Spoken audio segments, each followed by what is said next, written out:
Jaribu kuwaza matatizo yangekuwa kwako ingekuwaje. Hakuna nependa haya matatizo, na yakikukuta nauma. Utasema kwa wapi Mungu, yamenizidia haya machungu kwa hizi tabu nazopitia. Bana, mambo vipi? Naomba nikukumbushe kwamba tumeshafika Itulahumba kwa ajili ya kampeni tunaishi nayo. Kama unavyojua, hii ni wilaya ya Wanging'ombe lakini ni mkoa wa Njombe. So tuko Itulahumba, kata Itulahumba kwa ajili ya mhitaji wetu wa 7. Ni mtoto ambaye ana changamoto ya macho haoni kwa sababu alizaliwa njiti. So alipopelekwa sehemu ya joto ikampelekea macho yake kutoona. So tuko hapa kushika mkono. Zinahitajika shilingi milioni 7 na kuendelea. So tumeshafika. Kama umeguswa na hili jambo, basi unaweza kuendelea kuchangia.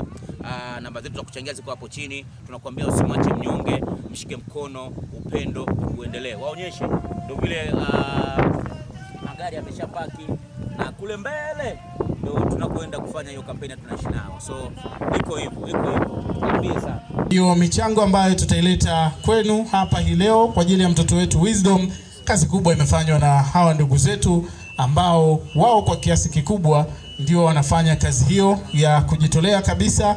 Na nimesikia mwenyekiti wa wachangishaji, nimemsikia mwenyekiti wa kijiji hapa anasema mtapona. Naamini kwamba hili ni jambo la kujitolea. Kila mtu ambaye anawiwa basi ataungana na sisi kama Uplands FM ili tuendelee kupiga mwingi kwenye kampeni ya tunaishi nao. Kwa muda huu naomba ni mkaribishe afisa mtendaji wa kijiji hiki cha Itulahumba, yeye aje atoe taarifa ya michango ambayo imekusanywa na kuratibiwa na serikali ya kijiji cha Itulahumba kwa kupitia mwananchi mmoja mmoja, wadau wa maendeleo wa kijiji, kwa ushirikiano pia na vijiji jirani kupitia ofisi ya mtendaji wa kata na ofisi ya diwani wa kata hii ya Itulahumba, ndugu yetu Tobias Mkani, afisa mtendaji wa kijiji cha Itulahumba. Popote pale alipo, naomba aje atupe taarifa ya michango hiyo ambayo imeratibiwa na serikali yake. Au yuko mbali kidogo?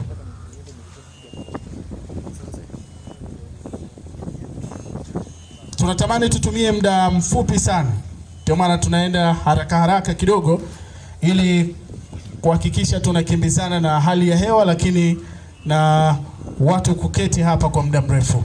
Karibu sana afisa mtendaji wa serikali ya kijiji cha Itulahumba. Asante kwa kupewa nafasi.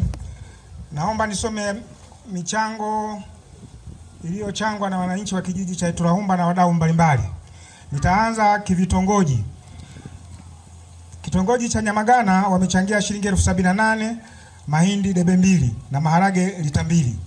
Kitongoji cha Wanike wamechangia shilingi 154,000, debe 2 za mahindi, debe 8 za mahindi, parachichi debe 9 na maharage debe 1. Kitongoji cha Itulahumba Kati wamechangia mchango ya fedha shilingi 200,000, mahindi debe 4, sabuni mche 1, chumvi paketi 2. Kijiji cha Ihanzutwa wamechangia shilingi 376,500. Taasisi na madhehebu. Walimu Dr. Dugange wamechangia shilingi 47,000. Pentecost Holiness Mission shilingi 26,200. KKT Isindagosi wamechangia shilingi 46,200 na mahindi lita 10. Walimu shule ya msingi Itulahumba wamechangia shilingi 25,000. Pentecost Nyamagana wamechangia shilingi 14,000. KKT mtaa wa Itulahumba wamechangia shilingi 20,300. Kanisa la Kiinjili la Kiluteri mtaa wa Sakalenga wamechangia shilingi 26,300 na maharage lita 1. Kanisa la Sabato kijiji cha Itulahumba wamechangia shilingi 100,000 na 1,500. Kanisa la Sinai kijiji cha Isindagosi wamechangia shilingi 17,000 pamoja na mahindi debe 1. Itulahumba Sekondari wamechangia mchango ya wanafunzi shilingi 548,900, wafanyakazi shilingi 64,000, shule ya sekondari shilingi 100,000, mkurugenzi shilingi 200,000, angels inayowazunguka kwenye ile shule wamechangia shilingi 150,000. Wadau mbalimbali ambao tuliwaandikia barua wametuchangia kama ifuatavyo. George Mteleke George Mtekele shilingi 5,000, Furaha Nzunda shilingi 10,000, Fatima Saidi shilingi 10,000, Christopher Zakayo shilingi 20,000, Lemi Mfaume shilingi 10,000, Kanisa la Kristo shilingi 10,000 na mahindi debe moja. Joseph Mahali shilingi 5,000, Lawi Sanga shilingi 10,000, Mchungaji Mkwetu Lusisi shilingi 2,000. Abnuas Abusaini Nyegela shilingi 1,000, Gerenes Mhema shilingi 10,000, Jetruda Mnegelwa shilingi 10,000, Msifuni Mgaya shilingi 10,000, Benson Mfiringe shilingi 10,000, Azi Ngimbuti shilingi 30,000, Neema Kiombo shilingi 5,000, Joina Mgute shilingi 5,000, Skola Mfiringe shilingi 10,000, Tumsifu Mgute shilingi 10,000, Ezekia Mtagawa shilingi 10,000, Frank Mahali shilingi 10,000, mfanyakazi wa kiwanda shilingi 10,000, Lukombeso Muhenga shilingi 10,000, Charles Mgaya shilingi 10,000, Upendo Nyagawa shilingi 10,000, Anthony Salingo shilingi 15,000, afisa tarafa ya Mdandu shilingi 30,000, Pentekoste matawi ya mizabibu shilingi 20,000, Jonas Kaduma shilingi 10,000, John Ngimbuti shilingi 15,000, Yohana Mgute shilingi 10,000, Jeni Mfiringe shilingi 5,000, Isaya Mgaya shilingi 10,000, Hekima Fute shilingi 10,000, Mwinjilisti Anainge Vaholoka shilingi 10,000, Eliza Maponda shilingi 10,000, Edina Mwagike shilingi 5,000, Dinaya Mtinda mahindi debe moja, Jafari Ngimbuti shilingi 10,000, Grace Msigwa shilingi 10,000, Matendo Mdendemi shilingi 10,000, Exaveri Vegula mtendaji wa kata shilingi 10,000, Erasto Mgaya shilingi 10,000, Mchungaji Batoni Nundu shilingi 5,000, Deo Simon Msema shilingi 10,000, Katibu Tawi CCM Sakalenga shilingi 5,000, Katibu Mwenezi CCM Kata Itulaumba shilingi 10,000, Josia Nyagawa shilingi 10,000, Mwinjilisti James Muhema shilingi 5,000, John Visima shilingi 10,000, Stella Lasimos Ndondole shilingi 10,000, Samueli Fuo shilingi 5,000, Mchungaji Hezron Visima shilingi 10,000, Elista Kaduma shilingi 10,000, Simon Muhapa shilingi 5,000, Nehemia Mahali shilingi 10,000, Brown Nzumile shilingi 10,000, Geoffrey Msemwa shilingi 10,000, Jenta Mgaya shilingi 10,000, Mkuu Sekondari Dr. Dugange shilingi 10,000, Tumaini Msemwa shilingi 5,000, Festo Fute Iteni shilingi 5,000 na maharage lita 2, Beria Msimangwa shilingi 10,000, Zakaria Msigo kwa maana ya afisa kilimo na mifugo kata ya Itulaumba shilingi 10,000, Evarista Kiombo shilingi 10,000, Edward Ndugiko shilingi 2,000, Agre Ndone shilingi 10,000, Nixon Wai Kihombo kutoka Isindagosi shilingi 15,000, Mchungaji Mgambo jeshi kwa maana jeshi la akiba kijiji cha Itulaumba shilingi 17,000 na kufanya jumla ya michango kama ifuatavyo. Wadau mbalimbali jumla ya shilingi milioni 1,386,400, kijiji shilingi 4,412,000, Ihanzutwa shilingi 376,500, Mheshimiwa diwani shilingi 50,000, jumla michango yote shilingi milioni 2,197,000 na michango mingine bado inaendelea. Kushukuru afisa mtendaji wa serikali ya kijiji cha Itulaumba, lakini kwenye wadau wenu pia naomba muongeze Martin Mpendamani. Yeye aliwasilisha kwenye akaunti yetu ya Tunaishi Nao Foundation shilingi 30,000. Bila shaka pia naye huyu mlimwandikia barua. Alivyotufahamisha tukasema tutakuja kutolea taarifa. Sasa unaweza kukutana na viongozi waandamizi pale wa Uplands FM, na hili tuwashukuru wote ambao umeshiriki kwa namna moja au nyingine. Mwananchi mmoja wa kijiji hiki cha Itulaumba, vijiji jirani pia tumesikia michango yenu. Ihanzutwa, Sakalenga, Isindagosi, wapo wadau kutoka Iteni huko. Ni sehemu tu ya kuhakikisha mtoto wetu anapata ahueni ya afya yake, na kwa hili wananchi wa Itulaumba mpo? Tujipigie makofi kwa hatua hii ambayo tumeifanya. Sasa kwa kuwa tumeshapata taarifa ya michango ambayo imechangishwa na serikali ya kijiji hiki cha Itulaumba na wadau mbalimbali, ni muda sasa wa kupata taarifa ya michango ambayo imeratibiwa na uongozi wa Uplands FM kupitia kwa wadau wanaotuma kwenye simu, wachangishaji wetu na wengine ambao wameshiriki kikamilifu. Hizi ni taarifa mbili za awali tu. Baadaye tutakuja kupata majumuisho ya kile ambacho kimepatikana kwenye kampeni yetu kwa ujumla. Muda huu sasa naomba nimkaribishe mratibu wa kampeni ya Tunaishi Nao Uplands FM. Wewe utakuja useme machache juu ya kampeni hii ya Tunaishi Nao, lakini pia utakuja kutupa hesabu kamili ya michango ambayo imekusanywa na kuratibiwa na Uplands FM kwa njia mbalimbali. Na wale ambao wanatusikiliza muda huu tunaamini kwamba wameshirikiana na sisi, na wale ambao wako hapa tunaamini pia wameungana na sisi. Karibu sana mratibu wa kampeni ya Tunaishi Nao.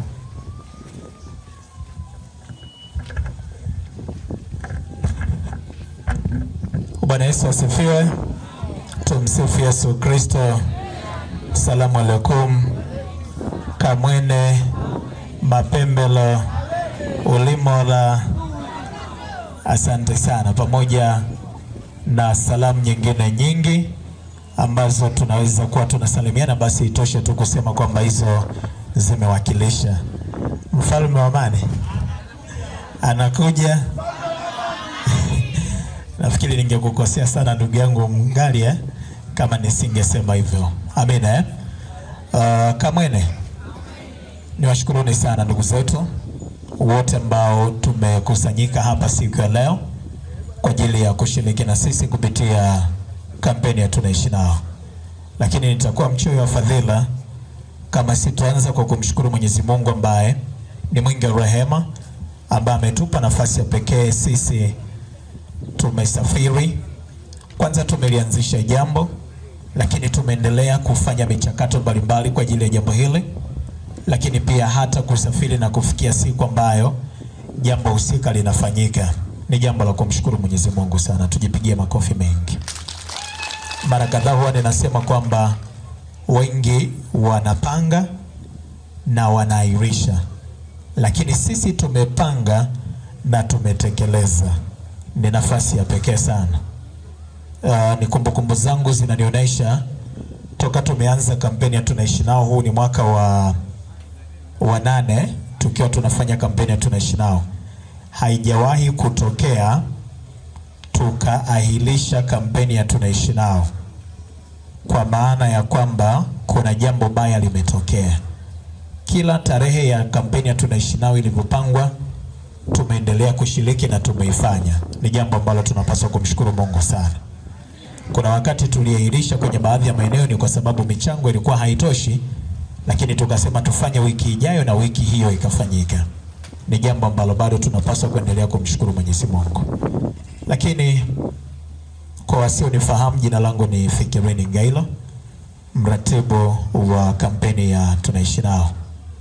Kwa nafasi ya pekee niweze kuzungumza machache kama mratibu kwa niaba ya uongozi wa Upland FM.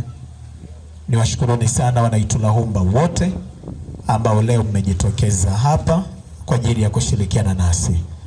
Lakini pia tuwashukuru Watanzania na Wananjombe ambao wanatusikiliza kutoka maeneo mbalimbali. Ninaposema Watanzania wote, inamaanisha tu kwamba sio mkoa wa Njombe pekee ndio ambao wanashiriki kupitia kampeni ya Tunaishi Nao. Wapo watu mbalimbali ambao wanashiriki kutoka maeneo mbalimbali. Ndipo kwa nimekaa pale, kuna ndugu yangu mmoja anaitwa Madison Mgeeko, yeye yuko Masasi Mtwara kule. Anatufuatilia sasa hivi, anatusikiliza na ni mshiriki wa kampeni ya Tunaishi Nao. Kwa hiyo hii ni tafsiri ya kwamba tukisema Wananjombe peke yao tutakuwa tunakosea, si ndio? Lazima tuwape nafasi pia hata wale ambao wanatoka kwenye mikoa mbalimbali. Mara kadhaa pia hata wahitaji ambao tunawasaidia tumekuwa picha zao tukiziweka kwenye mitandao. Wapo watu ambao wanaguswa kutoka Mbeya na mikoa mingine wanashiriki kupitia kampeni ya Tunaishi Nao. Lakini kipekee nitakuwa mchoyo wa fadhila kama sitaushukuru uongozi wa kata Itulahumba, uongozi wa kijiji cha Itulahumba kwa namna ambavyo mmeweza kuratibu jambo hili mpaka leo limefanikiwa kwa hatua hii. Brother Philemon, naomba nisaidie kwenye remote hapa. Mpaka leo tumeweza kufanikiwa kwenye jambo hili ambalo linafanyika hapa leo kupitia kampeni ya Tunaishi Nao. Naamini haikuwa rahisi. lakini limefanikiwa. Yapo mengi ambayo ameyazungumza mtumishi wa Mungu Mgalia. Kungekuwa na uwezekano ningeweza kusema nisiseme chochote, lakini kile alichokisema Mgalia kama wote tumekisikia, tukifuate na tukiishi hicho. Amina ndugu zangu. Leo tunapopata nafasi ya kutenda haya mema kwa ajili ya watu wengine, hatujui sisi kesho zetu, lakini pia hatujui ni jinsi gani ambavyo Mungu atatubariki. Na ndio maana nimekuwa nikisema swala la kumsaidia mhitaji wa kampeni ya Tunaishi Nao ama mhitaji ambaye yupo kwenye eneo lako ni swala la kila mmoja. Amina. Ni swala la kila mmoja. Yaani kuna muda unasikiliza kwenye redio, unasikia taarifa za mhitaji na changamoto ambazo zinasemwa. Wewe upo na unasikiliza redio. Ona tu kwamba na mimi ninayo sababu ya kutuma mchango ili niweze kuwa sehemu ya kampeni ya Tunaishi Nao. Kwa hiyo pindi ambapo unasikia mhitaji anatajwa kutoka eneo fulani, usione kwamba wewe una nafasi ya kuweza kuchangia kwenye kampeni ya Tunaishi Nao, eti labda kwa sababu kuna watu wengine ambao watachangia. Amini tu kwamba na uone tu kwamba kumchangia mhitaji ni jambo ambalo linatuhusu sisi wote. Amina ndugu zangu. Lakini pia nataka niwaambieni kitu kimoja. Hiki ambacho kinafanyika kupitia kampeni ya Tunaishi Nao ni zaidi ya upendo. Nataka nikwambie kitu kimoja. Wangapi tupo hapa na tunatafuta pesa? Punga mkono. Wote tuko hapa tunatafuta pesa, lakini bado tunatoa pesa kwa ajili ya mhitaji. Zimetosha mnazotafuta? Sasa inapotokea Mgalia anakuja kwangu kuniomba shilingi 50,000 na nikaingia kwenye wallet yangu nikampa shilingi 50,000, wakati mimi mwenyewe ninahitaji hiyo 50,000, huo sio msaada, ni upendo. Unaondoka nyumbani kwako, unaenda kwa jirani yako, unamwambia ninaomba nisaidie bwana mwenzako, hapo nyumbani sina mboga. Si ndio? Anakwambia nilikuwa nimenunua fungu moja tu, lakini ngoja tugawane na wewe nikugawie kidogo. Ule sio msaada, ule ni nini? Unaenda kuomba unga na chombo kwa jirani yako, anakwambia bwana, mimi mwenzio ulikuwa umebaki huu kidogo. Si ndio? Lakini hebu tugawane, au hebu tusonge ugali hapa tule wote pamoja na ninyi. Ule sio msaada, ni upendo, kwa sababu umetoa kitu ambacho wewe mwenyewe unakihitaji. Watazame wachangishaji hawa leo ambao wanapita kwenye maeneo mbalimbali. Wao sio kama hawana shida na pesa. Wao kwenye familia zao sio kama hawana matatizo. Wanayo matatizo, wanazo changamoto, wana shida na pesa, lakini bado wanapita kwenda kuchangisha michango kwenye maeneo mbalimbali, pamoja na changamoto zote ambazo wanazipitia, lakini bado wanakuja kuleta zile fedha ambazo wamechangisha. Ukiguswa hiyo, wapigie makofi mengi sana. Sio rahisi.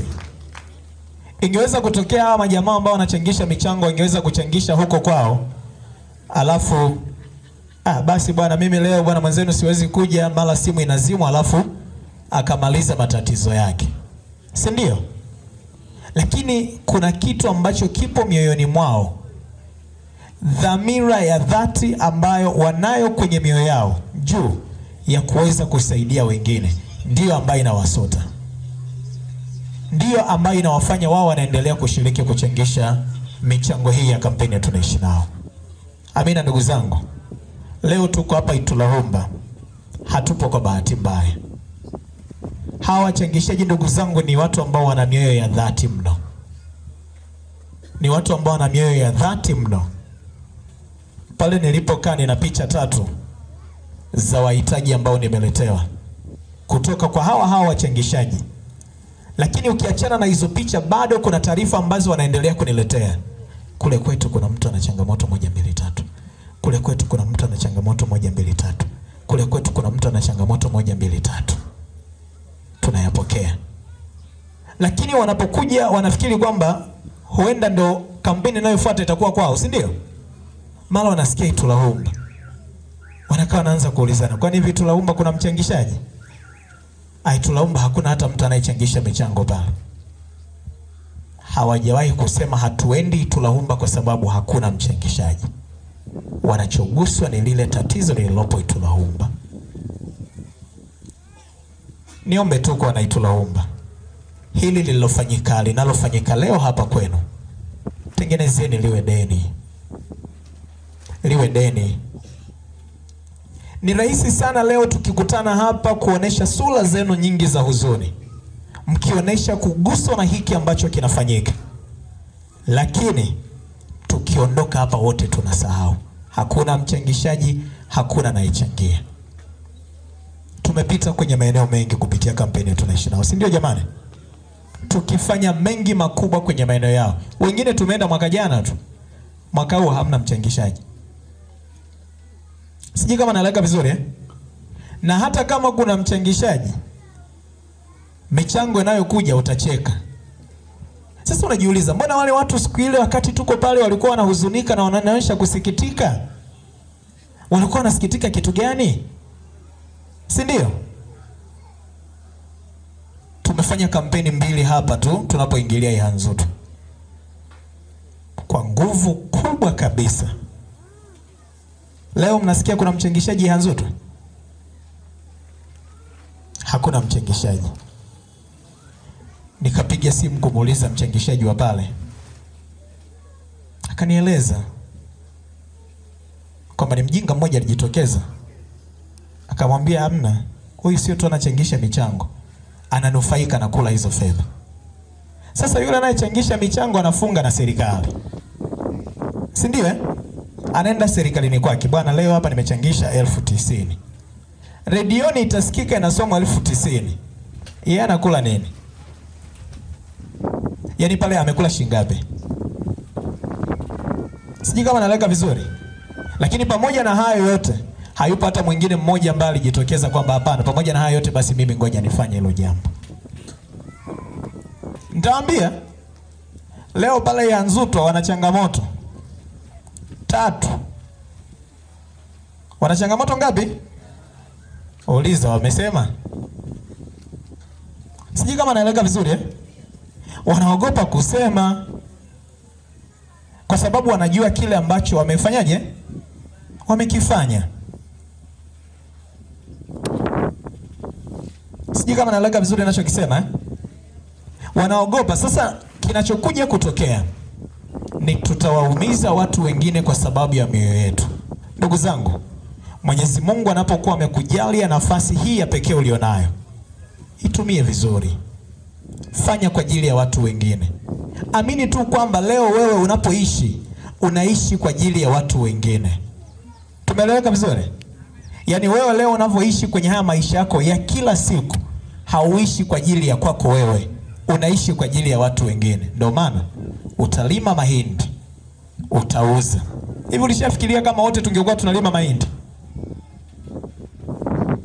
ungekuwa unamuuzia nani? Ni kitu ambacho kiwezekana, si ndio? Kwa hiyo tunaishi kwa kutegemeana. Wewe unalima mahindi, yale ndio umelima ni ya kwako. Lakini mimi sijalima, nitakuja kukwambia bwana mwenzio nina shida na mahindi debe 2. Kwa hiyo maana yake mimi nina fedha, wewe una nini? Una mahindi. Si ndio? Lazima tunategemeana. Kwa hiyo tupo kwa ajili ya watu wengine. Tupo kwa ajili ya watu wengine. Tuone kwamba tunayo sababu ya kufanya hivi vitu kwa ajili ya watu wengine. Tuone, tuguswe. Jana ni juzi kuna mama moja amenipigia kutoka kwenye kijiji cha Makanjaula. Makanjaula tumefanya kampeni mwaka jana, si ndivyo?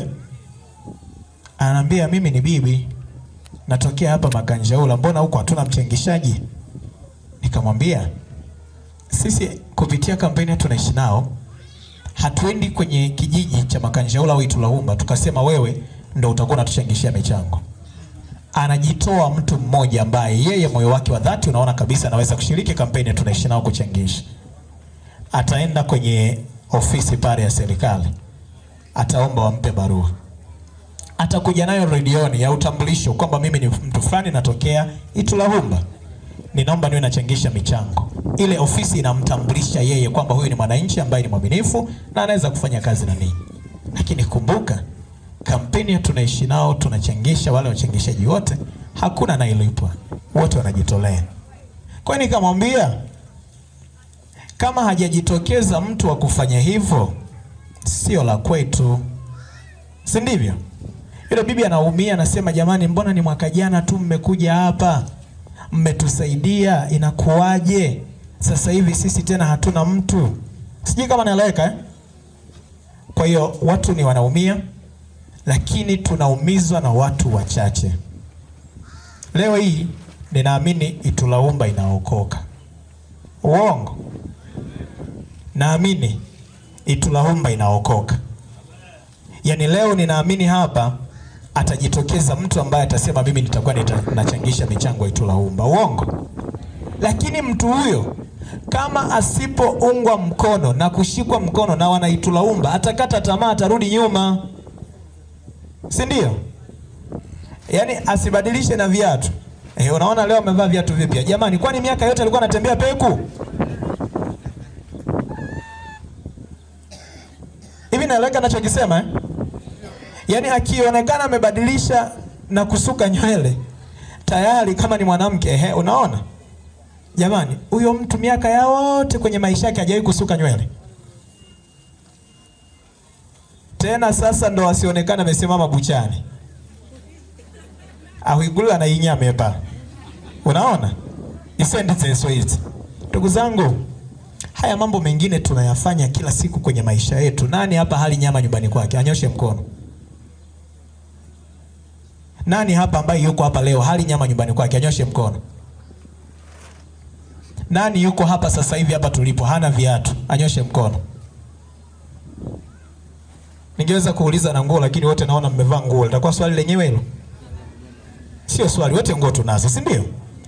Maana ni kwamba kinachoendelea ni unaendelea kuyaishi maisha yako yale. Isipokuwa sasa inapoonekana kwamba tayari una kitu kingine cha tofauti pembeni yako, hicho ndio huwa kinatengeneza maswali na changamoto nyingi. Hamna. Eneo hiyo itakuwa. Naomba ndugu zangu wana Itulahumba na maeneo mbalimbali, tusiwakatishe tamaa hao wanaochangisha michango. Lakini si kwa ubaya, kwa sababu tumewakuta mkiwa mmejaa vizuri kabisa na maeneo mengine jirani. Kwetu sisi kama Uplands FM ni faraja kubwa, kwa sababu tunaamini kwamba mnaiunga mkono redio yetu, lakini pia mnaiunga mkono kampeni ya Tunaishi Nao. Ni msimu wetu wa 8 wa kampeni hii, na leo tumekuja hapa Itulahumba kwa ajili ya mtoto wetu Wisdom. Huyu ni mhitaji wetu wa 6 kwenye kampeni yetu ya mwaka huu, na tumekuja kufanya vile kwa neema ya Mwenyezi Mungu kama ambavyo tumefanya kwa wahitaji wengine. Tumeshafanya hivyo kwa wahitaji wengine 6 kuelekea kwa wale 12.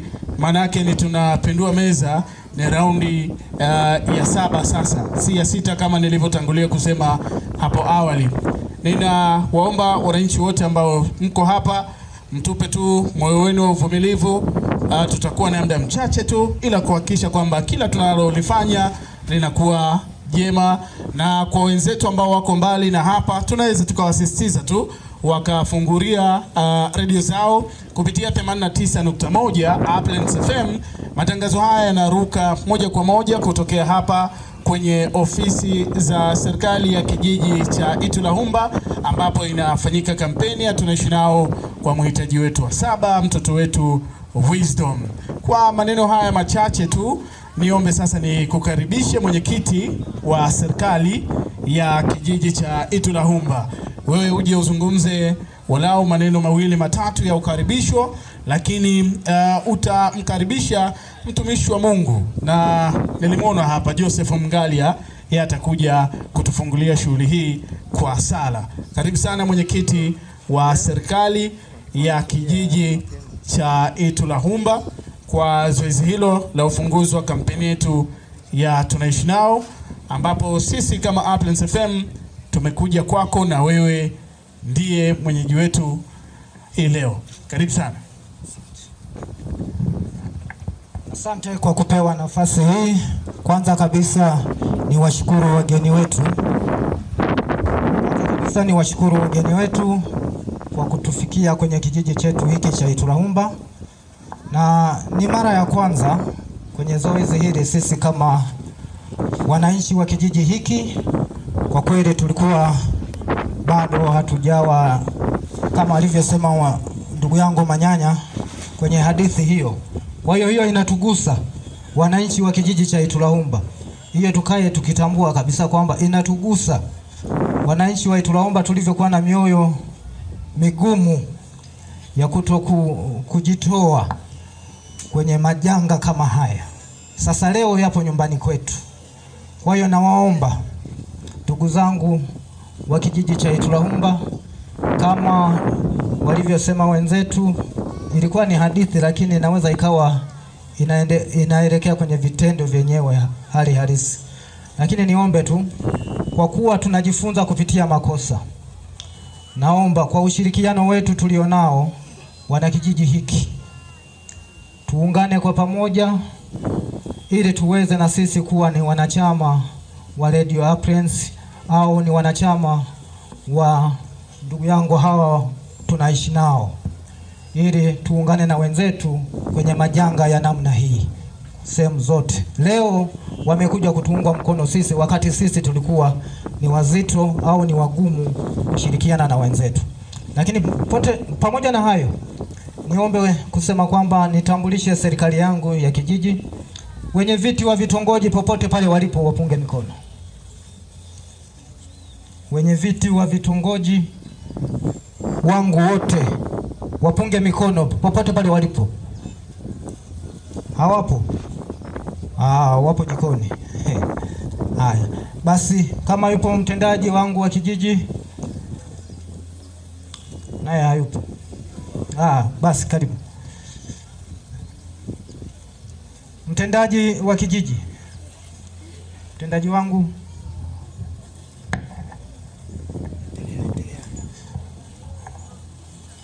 Mtendaji wangu wa kijiji cha Iturahumba. Basi nadhani ana majukumu mengine, basi tuendelee tu. Jamani, pamoja na hayo lakini nipende kuchukua nafasi hii ya kumtambulisha hata mtendaji wa kata ambaye yupo. Kama yupo basi naomba awasalimie wananchi pamoja na wageni wetu. Karibu.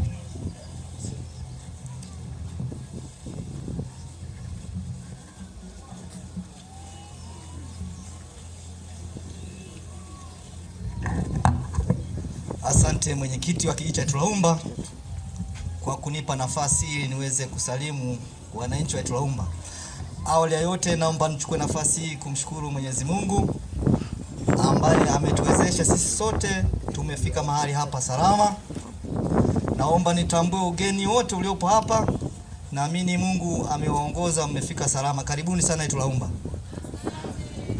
Ndugu zangu wa Iturahumba, kama alivyosema mwenyekiti wa kijiji kwamba sisi hili jambo ni mara ya kwanza kwetu, ninaomba kwa mioyo yetu yote tujifunze kwa wenzetu.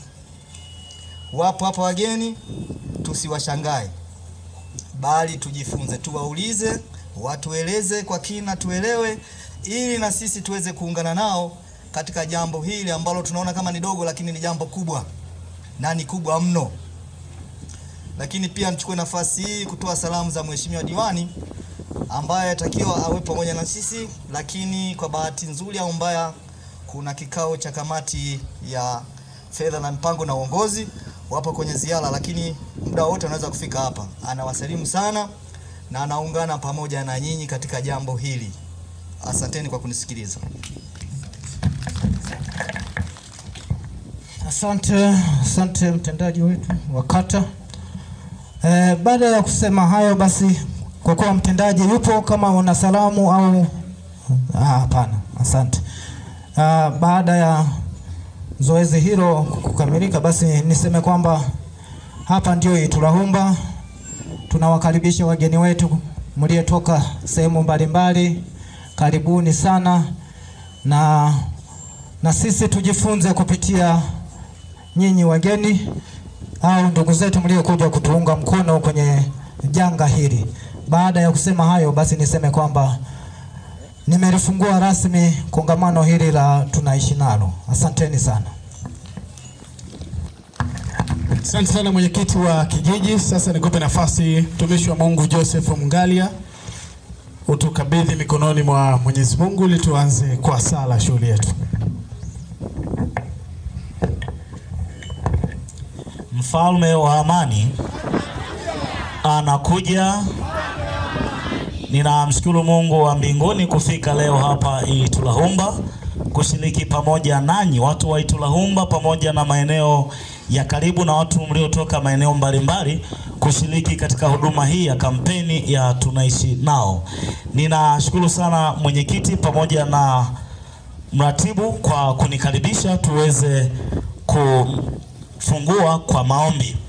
Lakini kabla sijaweza kufungua kwa maombi, ninatamani tuweze kupitia katika kitabu kile cha Matendo ya Mitume. Kitabu cha Matendo ya Mitume sura ile ya 10 aya kuanzia ya kwanza hadi aya ile ya 4.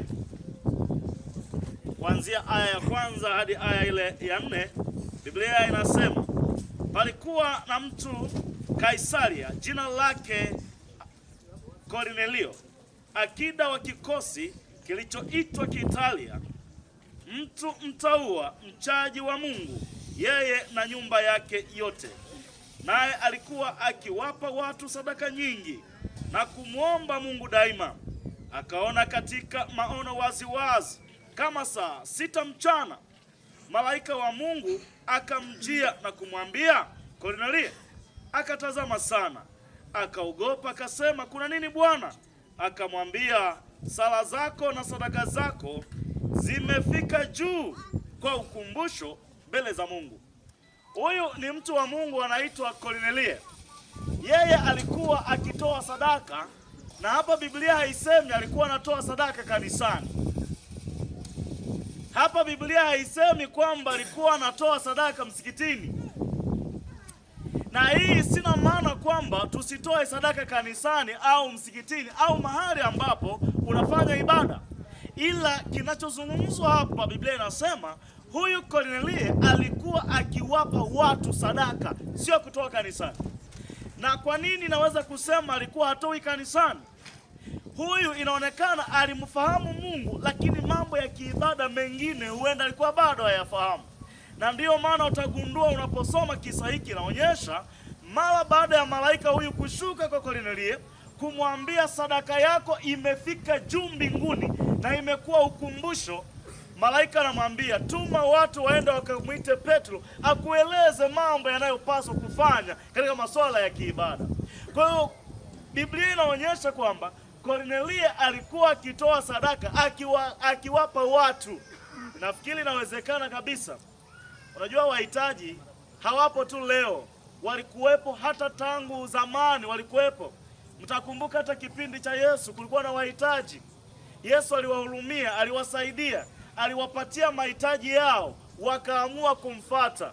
Utaona kuna vipofu walipokutana na Yesu wakapata uponyaji, wakaanza kumfuata mara baada ya kupona. Kwa utagundua wahitaji walikuwepo hata kipindi cha zamani.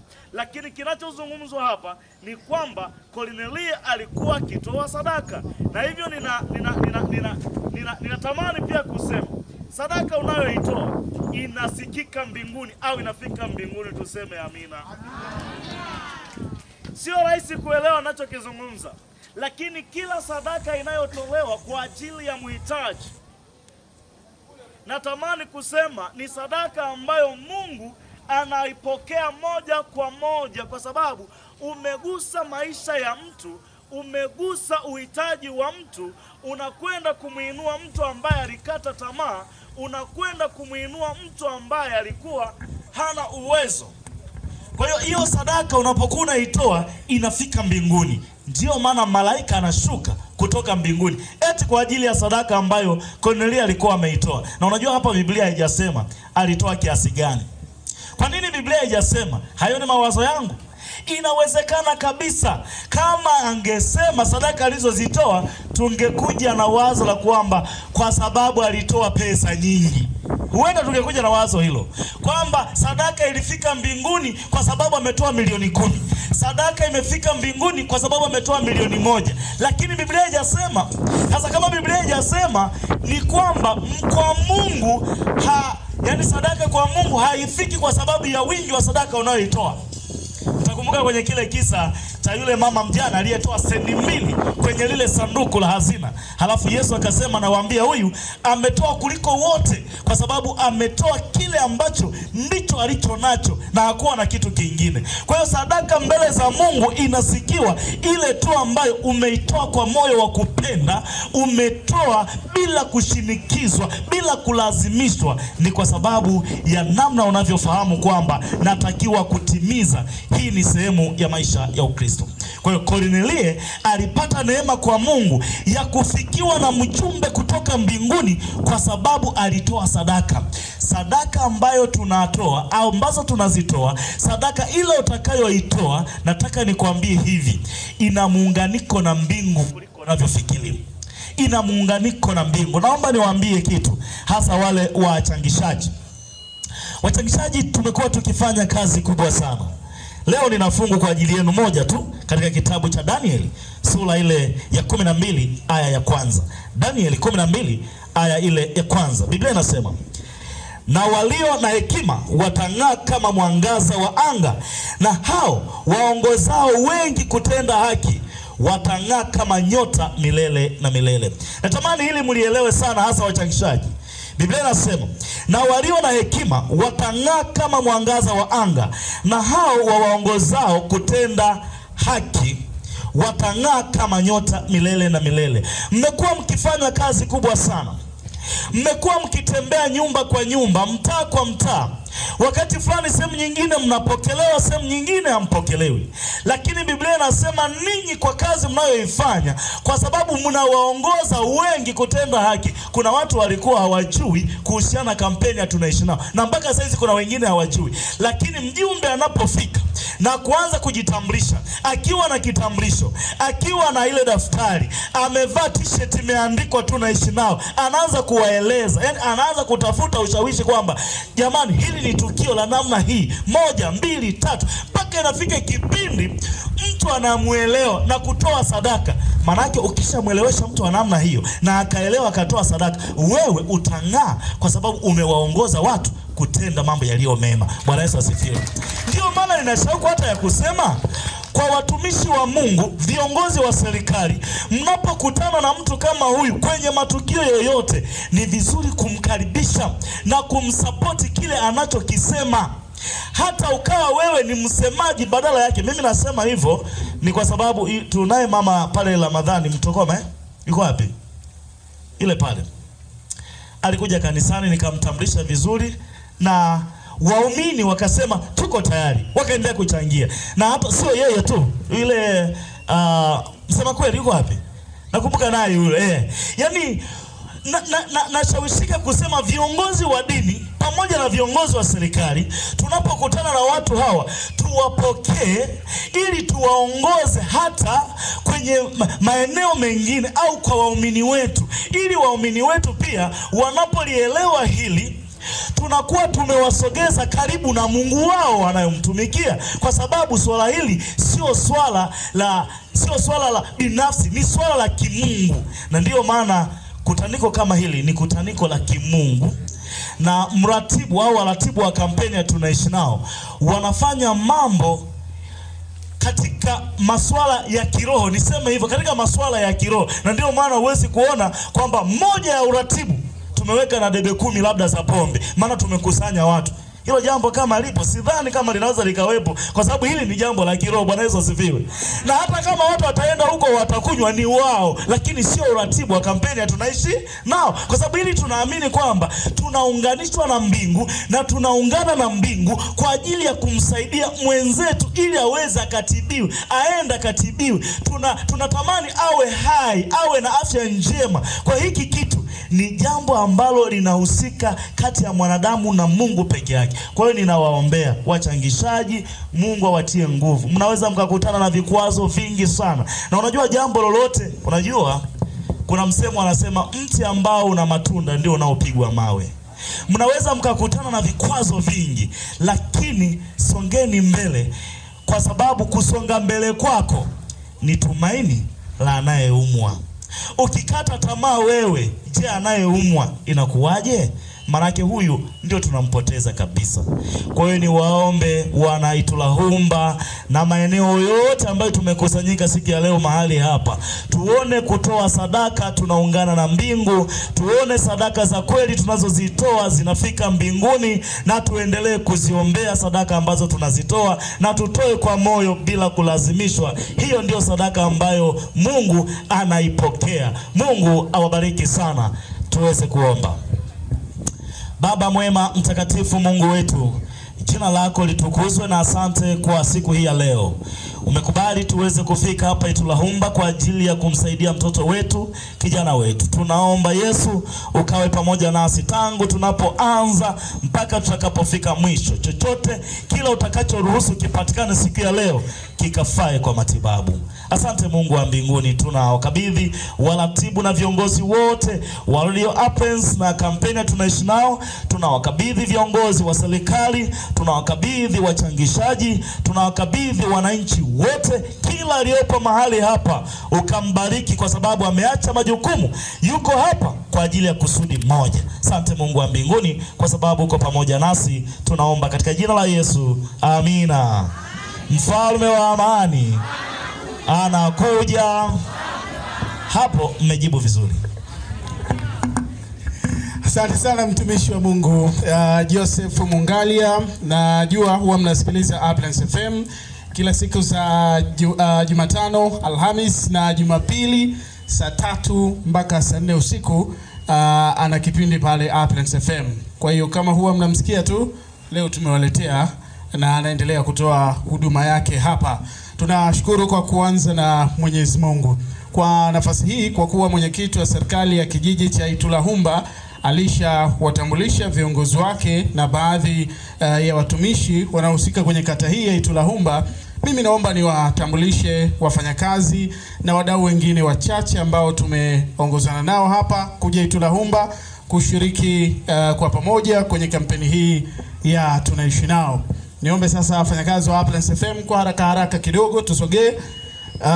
Mimi naizungumza, majina yangu ni Elia Chungwa, ni meneja wa vipindi na maudhui Uplands FM, na kushoto kwangu hapa anayefuata anaitwa Gerald Mkulu. Huyu ni mtangazaji wa Uplands FM na ni mwandishi wa habari kwenye vipindi. Utampata kupitia uchambuzi kwenye vipindi vya michezo, Sports Power saa 4 mpaka saa 7, Sports Line saa 2 mpaka saa 3, na Jumamosi unampata kwenye kipindi cha Bumper to Bumper saa 4 mpaka saa 6 usiku. Naomba wapungie mkono kama ishara ya kuwapa salamu watu wa Itulahumba. Anayefuata pia anaitwa Germanos Oscar. Huyu unampata kwenye vipindi vya michezo, ni mwandishi wa habari na mchambuzi wa vipindi hivyo. Anasikika kwenye vipindi vya michezo Sports Power ni saa 4 mpaka saa 7 Jumatatu hadi Ijumaa, na unampata pia kwenye Sports Line kila siku saa 2 mpaka saa 3 usiku. Naomba wasabahi watu Itulahumba. Anaifuata anaitwa Pastori Kadashi, mwandishi wa habari na mtangazaji wa Uplands FM. Anasikika pia kwenye vipindi vya michezo Sports Power saa 4 mpaka saa 7 Jumatatu hadi Ijumaa. Anasikika kwenye Sports Line saa 2 mpaka saa 3 kila siku. Anasikika kwenye Sayari ya Upako Jumapili saa 12 mpaka saa 4 asubuhi, lakini pia anasikika kwenye Taarifa Habari ya saa 1 usiku kila siku za Jumatatu mpaka Jumamosi. Wapungie mkono kuwasabahi watu wa Itulahumba.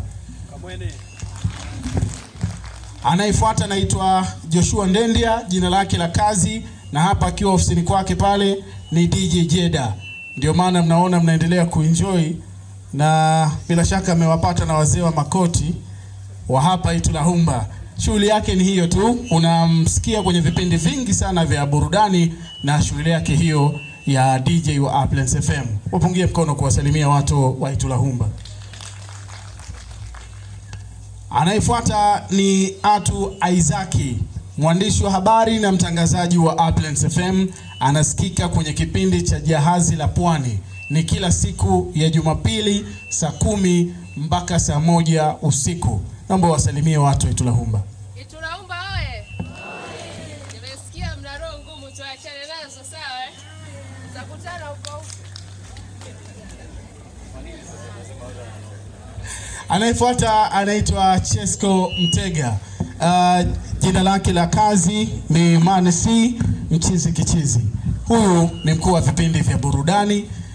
Anasikika kwenye kipindi cha Extra Flavor kila siku saa 7 mpaka saa 10. Ukienda pale Ijumaa unampata kwenye kipindi cha burudani kingine cha Crazy Furahi Day. Hiki kinaanza saa 4 mpaka saa 6 usiku. Ukienda pale Jumapili unamsikia kwenye Uplands Top 20 saa 8 mpaka saa 10. Naomba wasalimie watu wa Itulahumba. Itulahumba mambo vipi? Sijasikia. Mambo vipi?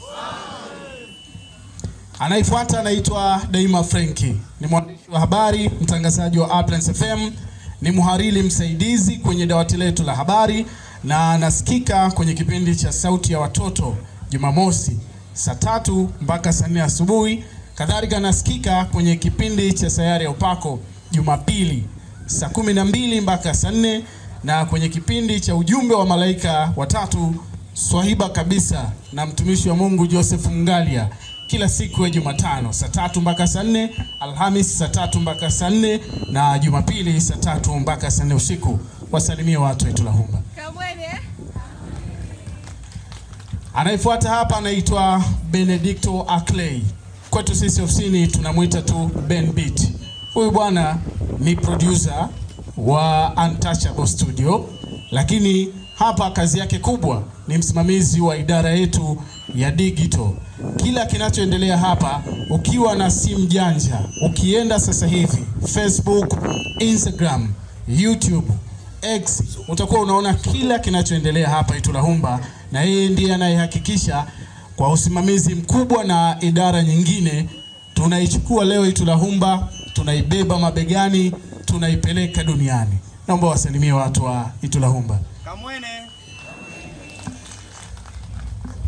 Anayefuata anaitwa Witness Mitros. Jina lake la kazi ni Cordless. Unampata kwenye vipindi vya burudani kila siku za Jumatatu saa 7 mpaka saa 10 ni Extra Flavor. Ukienda pale Jumamosi saa 11 mpaka saa 1 unampata kwenye Weekend Pause. Naomba wasalimie watu wa Itulahumba. Mbelenu hapa ni Luka Mgaya. Jina lake la kazi ni DJ Luka Show. Mnampata kwenye vipindi vingi tu vya burudani pale Uplands FM, lakini hapa leo ndiye fundi mitambo wetu anayehakikisha kwamba sisi tunachokifanya hapa kinawafikia wenzetu ambao wanatusikiliza kupitia 89.1 Uplands FM kutoka maeneo mbalimbali, na wao wakifuatilia kinachoendelea hapa Itulahumba. Naomba wasalimie watu wa Itulahumba. Naomba nimtambulishe, simama tu hapo hapo upunge mkono na kujua, anaitwa Philemon Sanga. Yeye pia ni mkuu wa idara hii ya ufundi kwa maana ya mafundi mitambo, lakini leo ana jukumu lake mama pale, ni mwenyekiti wa kampeni ya Tunaishi Nao. Na huyu bwana pia anasimamia eneo la digital, naye anahakikisha kila kinachoendelea hapa tunakipeleka huko. Kwa leo tumemhifadhi pale mara moja, tutaendelea kuongea zaidi. Asante sana. Nimemsahau mtu mmoja tu, mratibu wa kampeni ya Tunaishi Nao. Nafahamu kwamba atakuja kujitambulisha anavyokuja kuzungumza hapa na nyinyi wananchi wa Itulahumba na watu wa maeneo mengine ambao wanatusikiliza. Niwaombe sasa niwatambulishe umoja wa wachangishaji wa michango ya Tunaishi Nao, nikianza na mwenyekiti Bwana Frank Msemwa Manyanya. Popote ulipo punga mkono. Ameshapotelea kwa watu wa Itulahumba. Makamu mwenyekiti Bwana Charles Mlonganile. naye alishapotelea kwenye spika za Itulahumba. Kaimu katibu bwana Michael Mponda. Kampeni tunaishi nao, tumuunge mkono, tumpe nguvu, tumlinde kwa wivu mkubwa. Amina. Tumlinde kwa wivu mkubwa, kwamba huyu mwenzetu ni anatusaidia, anatuwakilisha huko. Halafu kwa bahati nzuri haendi kusema mimi Fikirini Ngailo kutoka Itulahumba nimeleta 1090, si ndio? Anasema Itulahumba 1090. Asa hapo jamani, hapo vipi? Anajitukuza yeye? Hapana. Nina imani leo Itulahumba mtaokoka. Amina. Ninaamini wiki ijayo kupitia kampeni ya tunaishi nao tutakuwa na wachangishaji kutoka hapa. Lakini pia nina imani hawa wachangishaji ambao watatoka Itulahumba wataungwa mkono kwa nguvu kubwa sana na wana Itulahumba. Ndugu zangu, hatutoi shilingi 10,000, 20,000, 50,000 kwamba ambao ungeshindwa kutoa. Sisi tumesoma michango hapo, 2 na point kutoka kwenye hiki kijiji. Haya, wewe toa ya kwako uliotoa, inabaki shilingi ngapi? Baada ya kutoa vipi? Inabaki 300,000. Kwamba ya juu yote umetoa wewe. Unakuta imepungua 1,000. Yaani tukianza kutoa moja moja hapa, inapungua 1,000, inapungua 5,000, inapungua shilingi 10,000. Mwingine anasema kweli mimi nijisemea kweli mpunguze 500 ndo niliotoa. Si ndio? Hiyo kidogo kidogo ndo inafanya fedha na kuwa kubwa. Amina ndugu zangu. Kwa nafasi ya kipekee sana naomba niwashukuru ndugu zetu kutoka pale Havanga, watu wa ngoma. Mungu abarikeni sana. Tulisahau kuwatambulisha. Punga mikono hapo tulipo. Tulisahau kuwatambulisha, lakini Mungu abarikeni sana. Tunao waimbaji wa nyimbo za Injili pia, dada Neema Mahenge yupo kutunga wimbo. Lakini pia ndugu yetu Mponda Michael, punga mikono. Na bado watambue kwa nafasi ya pekee. Hawa ndugu zetu kutoka Havanga wamekuja na gari hapo. Wao wametoka Havanga wamekuja mpaka hapa. Wameanza baada ya kampeni ya tunaishi nao kwenda kwao. Kwa hiyo wameguswa na wanashiriki kwenye kampeni ya tunaishi nao. Wamesafiri na wamefika hapa. Tuwapigie makofi mengi sana. Amina. Baada ya kusema hayo yote, naomba sasa tutambue michango mbalimbali ambayo imechangiwa kwenye maeneo mbalimbali kupitia kampeni ya tunaishi nao. Kila watu namna ambavyo wameweza kuchangisha kulingana na eneo lao. Amina. Tumepokea kijiji cha Igima shilingi 110,700 ambapo KKKT Igima amechanga shilingi 40,000, KKKT Tombololo shilingi 6,700. Kijiji cha Matiganjola wamechangia shilingi 343,600, KKKT Matiganjola 115,200, KKKT Iwocha 6,000, Baptisti 12,100. Kijiji cha Mpeto wamechangia jumla shilingi 100,65. Kijiji cha Usalule wamechangia shilingi 100,40,300. Lusisi wamechangia shilingi 171,500. Kijiji cha Ibumila wamechangia shilingi 147,900. KKKT Iponda pale wamechangia shilingi 24,400. Kijiji cha Ikando 85. Kijiji cha Limagi 114,700. Kijiji cha Nyumbanitu 152. Kijiji cha Havanga 116,550, ambapo kikundi cha ngoma 16,000. KKKT Havanga 50,550. Mtwango 181,200. Kijiji cha Itunduma wao wamechangia shilingi 587,500. TAG Tunduma shilingi 30,000. NLC Kona shilingi 10,000. KKKT Tunduma shilingi 10,000. TPC Nyamagara 3,000. RC Nyamagara 14,900. Regina Mshindwa shilingi 4,000. Kijiji cha Maduma wao wamechangia 93,200. Kijiji cha Ihanga 74,500. Lugenge 74,50. Hii Ihanga ni Ihangana lakini Nyombo 218,400. Lakini pia tumepokea kutoka mtaa wa stendi ya zamani 74,400. Mtaa wa Nazareti na Mkwenzulu 1,111,000. Igoma 1,105,100. Utalingolo 90,400. Kilenzi 62,800. Itulike 68,500 ambapo KKKT Galilaya 25,500. Kibena Magoda 42,800. Kibena Kati 2,200,800. Lakini pia Luponde 121,250. Utelewe 41,500. Ramadhani 267,700. Itipula 143,000. Yakobi 92,500. Mgodechi 322,300. RC Mgodechi 22,100. EAGT Mgodechi 19,100. Makoga 145,000. KKKT Makoga 57,000. Pentecoste Mdasi 13,000. Igominyi 45,700. Njomlole 114,300. Ihalula 68,700. Ulembwe 1,850. Kuna siku hiyo pamba itakuwa nzito. Igagala 92,200 ambapo kanisa Roman Gongoti shilingi 5,000, TG shilingi 5,000. Mtaa Maheve 137,200. Ngalanga 149,000. Melinze 84,000. Iwungilo 41,000 ambapo Anglikana umetoa shilingi 10,200. Wikichi 76,500. Kambarage 187,700. KKKT Galilaya 50,100 kutoka Kambarage pale. Joshoni na Mpechi 100,000. Lakini Kisa 59,100. Nole 160,000. Mwapigie makofi. Wameokoka wiki iliyopita hawa. Uwemba 161,000.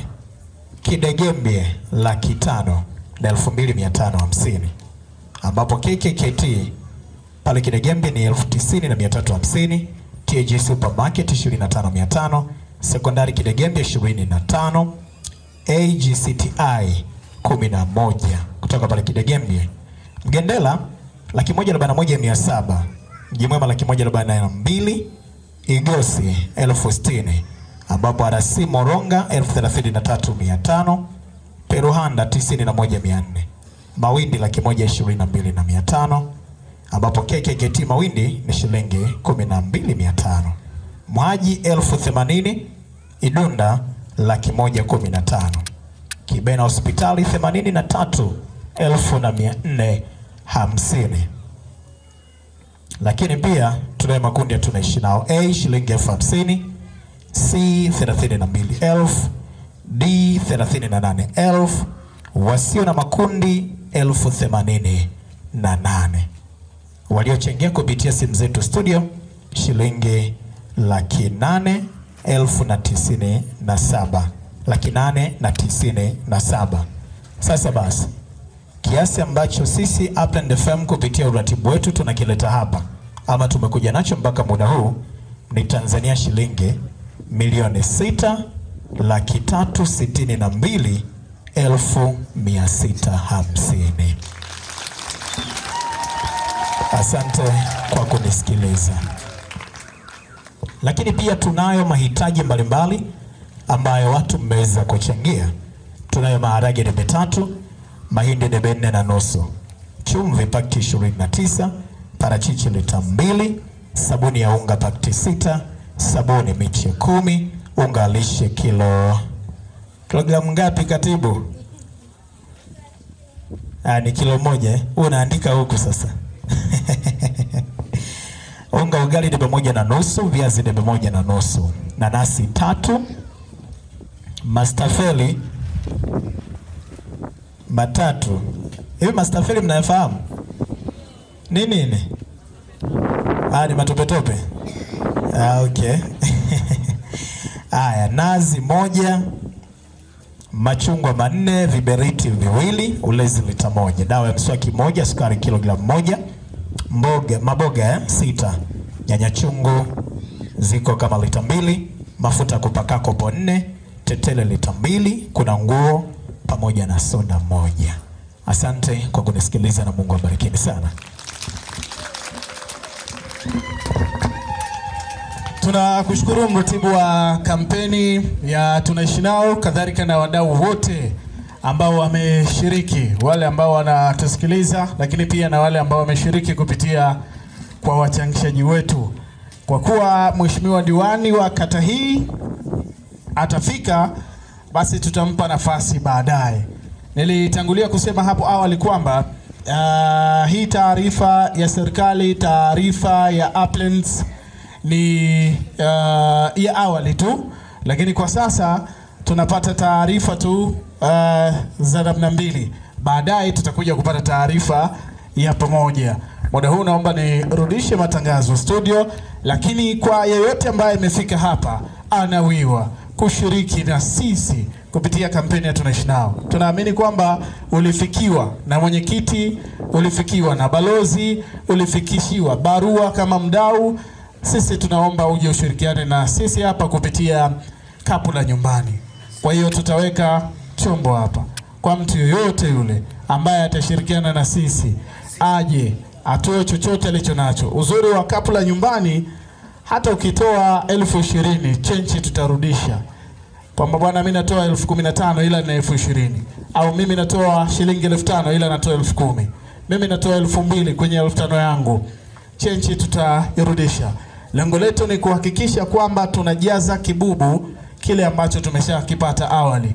Tukirudi hapa tutakuja kutoa taarifa ya pamoja kwa maana ya michango ambayo itakuwa imekusanywa na serikali ya kijiji hichi, michango ambayo itakuwa imekusanywa na Uplands FM, kadhalika na kile ambacho tutakuwa tumekipata hapa tutakijumlisha na kupata hesabu ya jumla na kukabidhi kwa familia kwa ajili ya matibabu ya mtoto wetu Wisdom Mwiguto, mhitaji wa 7 kwenye kampeni hii ya Tunaishi Nao msimu wa 8.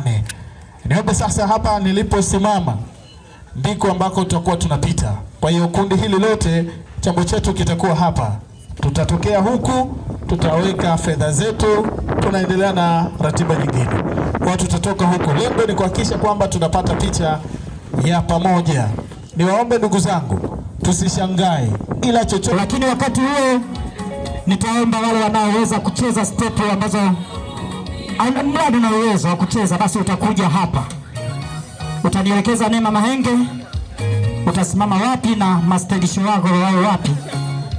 Mtakuwa mnawazunguka master show. Mnazunguka, mnapita hivi, mnaenda kuweka pale sadaka. Halafu napita hivi, wakati huo nyuma ya Neema kutakuwa na master show akiendelea kutoa burudani. Twende DJ, walete. Tutoe sadaka Sasa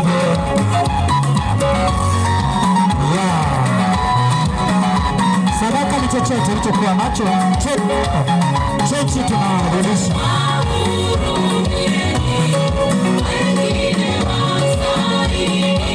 Oh,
naomba niwakumbushe akina mama wengi ninaowaona hapa mbele ni wale ambao walete kina mama, walete kina mama, walete kina mama twende.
Kwamba majukumu sio kuyakimbia, ni kuwajibika. Amina DJ, lete wanaume wote.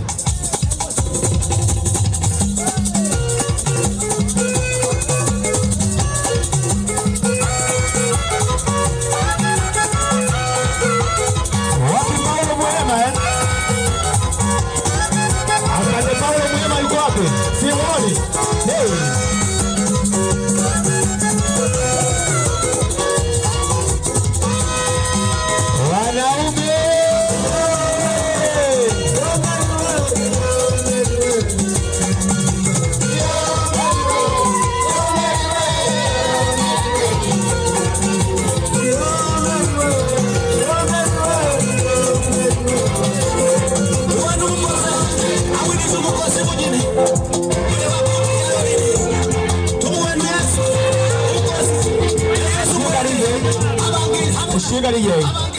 Ripoti ni kwamba tayari wanaume 5 huko wameshakamatwa kwa kukwepa majukumu kwa sababu wameonekana wamebaki. Wengine ambao hawajakamatwa bado, endelea kuja usije ukakuta. Twende DJ. Walete wanaume.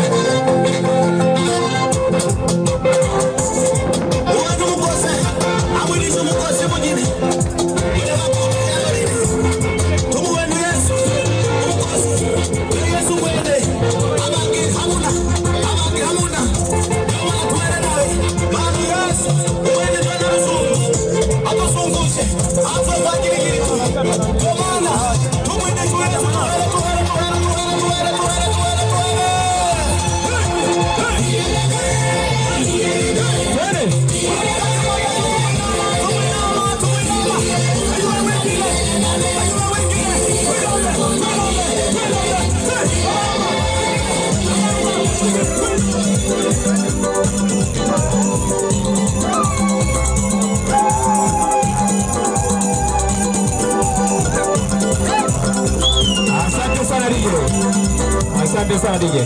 Njoo brother, njoo. Njoo. Sisi wenye mianya hatutengani bwana. Toa shilingi 1000 kwanza kwa ajili ya mwanya wako alafu tuendelee na mengine. Toa nyingine kwa ajili ya mwanya wako. Hiyo ulikuwa unatoa kwa ajili ya wanaume. Sasa Mwenyezi Mungu sana. Subiri sasa. Unaenda wapi? Utatoa shilingi 1000 ya utoro. Haya, kula lumba hapo sasa. Twende DJ.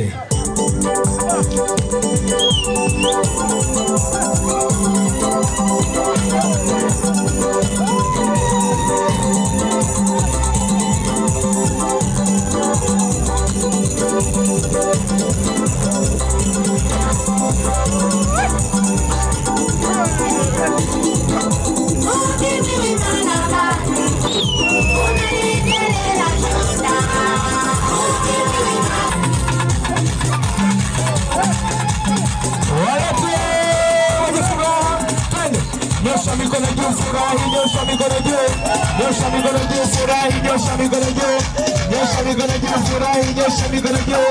Twende piga makofi, piga makofi, piga makofi, twende mguu mmoja juu, shusha wote chini, DJ nenda shika.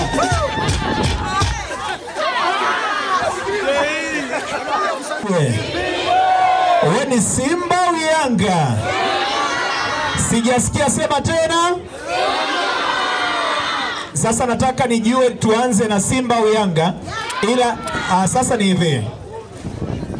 Shabiki mwenye shilingi 10,000 kwa ajili ya timu yake aje hapa ianzishie timu yake, nijue ni Simba au ni Yanga.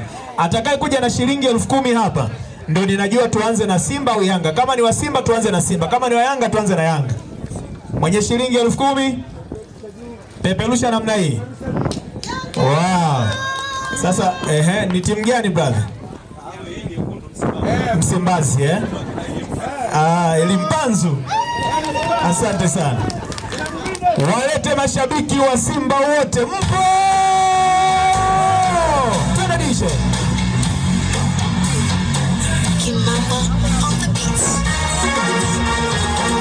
Hey! Awe.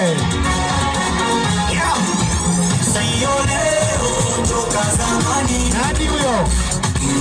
Ana nini? Ana pinzani.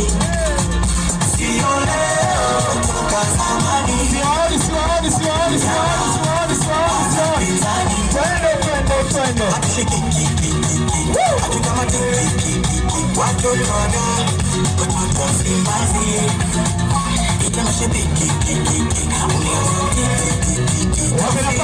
Wape nafasi wapita. Awa. Twende.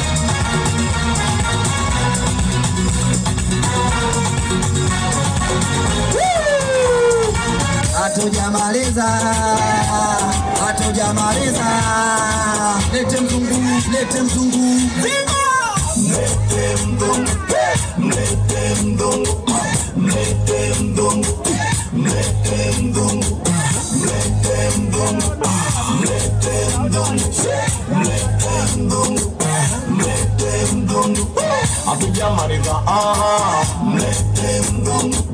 Hatujamaliza wana Simba. Piga kofi moja kwa baba yake, makofi mawili kwa moo wake, makofi matatu kama unajikubali, piga makofi mengi kama unaipenda Simba. We mako.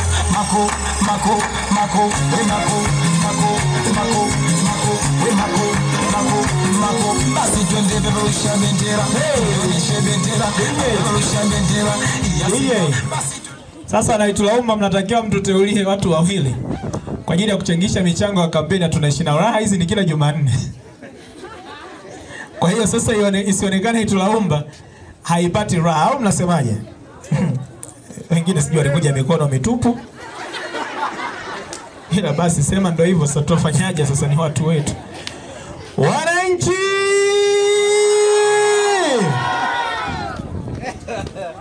Yanga hii unaifungaje? Yanga Afrika nafungwaje? Sasa hiyo neno unafungwa ye kwenye chombo DJ. Sema tena wewe. Yanga Afrika nafungwaje? Yanga hii unaifungaje? DJ shaka kidogo. Samani, mbona ni kama mmeandamana? Wengine wanarudi mara ya pili au? Ni bado? Sasa naomba msije kama maandamano, mnanitisha kidogo. Mnawatisha wana Simba. DJ twende. DJ Jeera. Hey, umutu.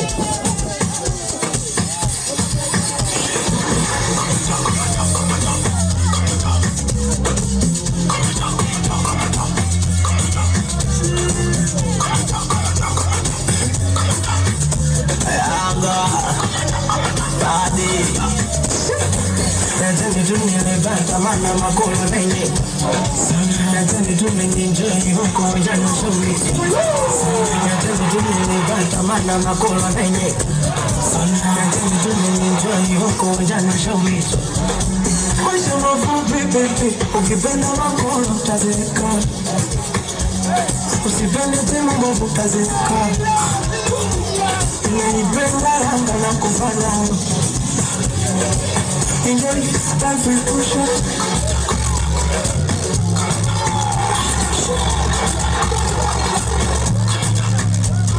Eti baby wangu wanivuruge ubongo. Eti na timu yangu initangane kichwa.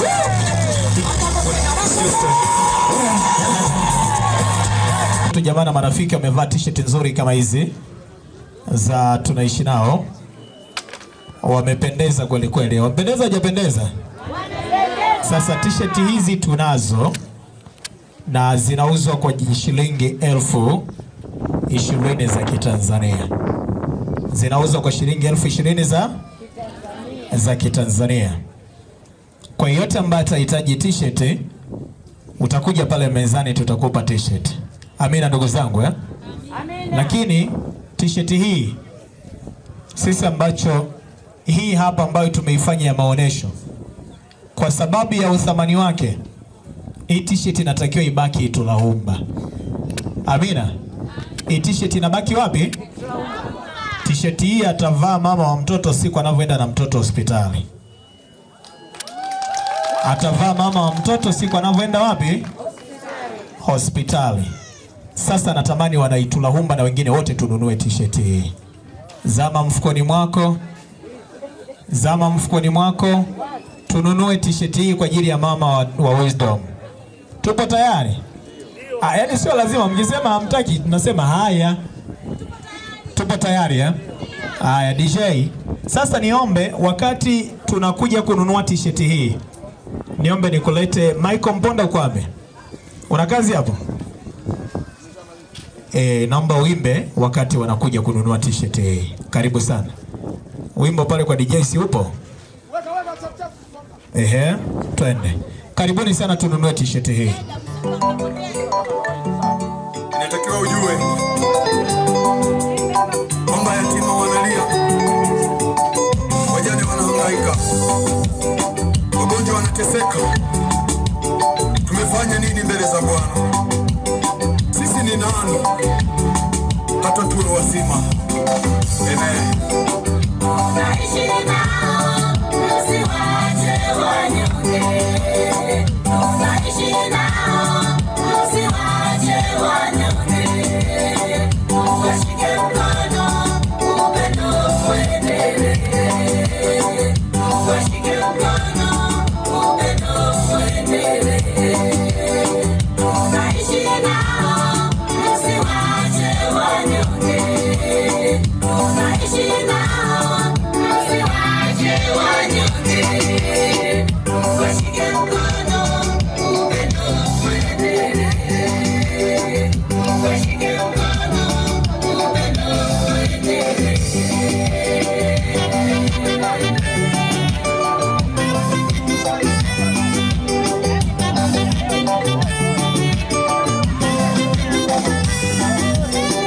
Wengi wao wanalia na mambo ya dunia, wengi wao wanateseka na mambo ya dunia.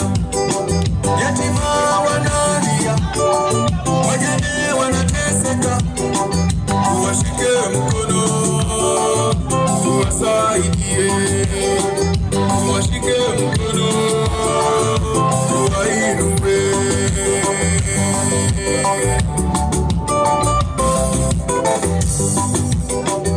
Naishi nao, usiwache wanyonge.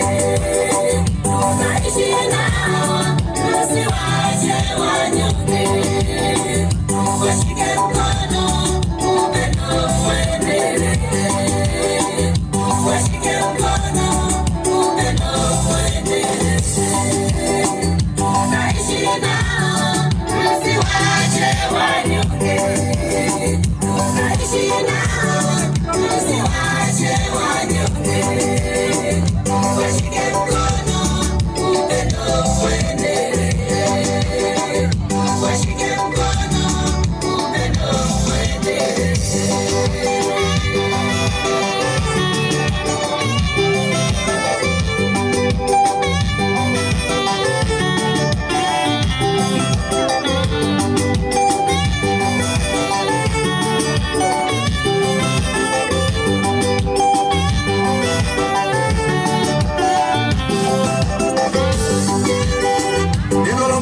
anasema endaneni nyinyi kwa nyinyi, lakini nyakati za sasa watu wanapenda mali, watu wanapenda pesa, yatima wanalia, wajane wanahangaika, wagonjwa wanateseka, lakini watu wanapenda mali zao. Sikiliza nikwambie mpendwa, dunia imeharibika, dunia imekwisha, dunia imechafuka. Angalia wakati wa msiba, rambirambi za kutosha, magari mengi angani. Nilipokuwa mgonjwa watu hawakunitazama. Sikiliza nikwambie, yuko mtu mmoja tu ambaye Mungu amemwinua kama mtume, akajua ya kwamba duniani tunaishi na watu. Ndipo akasema, mimi fikirini nitainuka, nitawaambia watu tuwasaidie. Wako wagonjwa wengi hawana pesa za kwenda hospitali, wako yatima wengi wanahangaika. Ndipo mtume huyu akasema ya kwamba hebu tuwashike mkono hawa wanyonge, hawa wasiojiweza. Ndipo akatengeneza timu ya watume wote. Mungu awabariki. Sina cha kusema zaidi ya kumwinua Mungu aliye hai. Mungu ibariki Apesi Radio. Mungu bariki Imani aliyopiga wimbo huu. Wewe ni Baba asiyeshindwa, wewe ni Mungu asiyeshindwa. Twende kwa nani kama sio kwako Baba? Tukimbilie kwa nani kama sio kwako? Asante Yesu, kwa sababu wewe ni mwaminifu. Amen.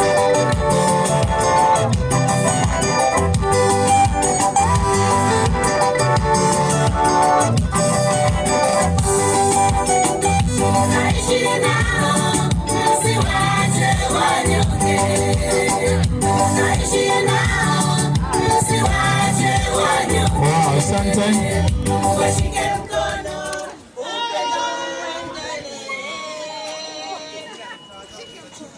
Wow, asante sana. Hebu niambieni hapo, hiyo t-shirt imenunuliwa kwa shilingi ngapi? Usikute hata hela kununua t-shirt haijatosha. Yaani kuna mtu anamnongoneza mwenzie, yaani lelo hapa sitiu yana shoshoti tutapigika mpaka tuchoke abantu hapa. Yaani na ile 1000 na yenyewe ndo nimetoa huku, zile chipusi na pepusi ndo leo hamna. Yaani hapo sasa ndo inaingiaga roho ya uchawi sasa. Tumerudi pia kwenye matangazo yetu ya moja kwa moja kutokea hapa Itulahumba inapofanyika kampeni ya Tunaishi Nao msimu wa 8 kwa mhitaji wetu wa 7. Kwa kuwa na wao walikuwa wanasubiri tupate hesabu ya jumla ya michango ya kampeni ya Tunaishi Nao, niombe sasa tutangulie kupata michango ya serikali ya kijiji cha Itulahumba. Wakati tumetoa hesabu ile ya awali, kuna michango pia iliongezeka kwa mujibu wa taarifa ya serikali kupitia kwa wadau mbalimbali na mwananchi mmoja mmoja. Kwa hiyo kabla ya mratibu hajaja kutoa hesabu ya jumla, niombe sasa afisa mtendaji wa kijiji hiki cha Itulahumba uje useme ongezeko la michango ambayo imeongezeka kwa wananchi wako. Asante kwa nafasi. Labda naomba tufanye marekebisho kidogo kwenye kijiji cha Ihanzutwa. Katika makusanyo ya jumla ilionyesha ni 376,500. Hadi sasa wamechangia michango shilingi 388,500. Lakini ndani ya hiyo michango ikiwemo na fedha za wadau, manake kati ya hizi fedha kuna fedha za wadau waliochangia.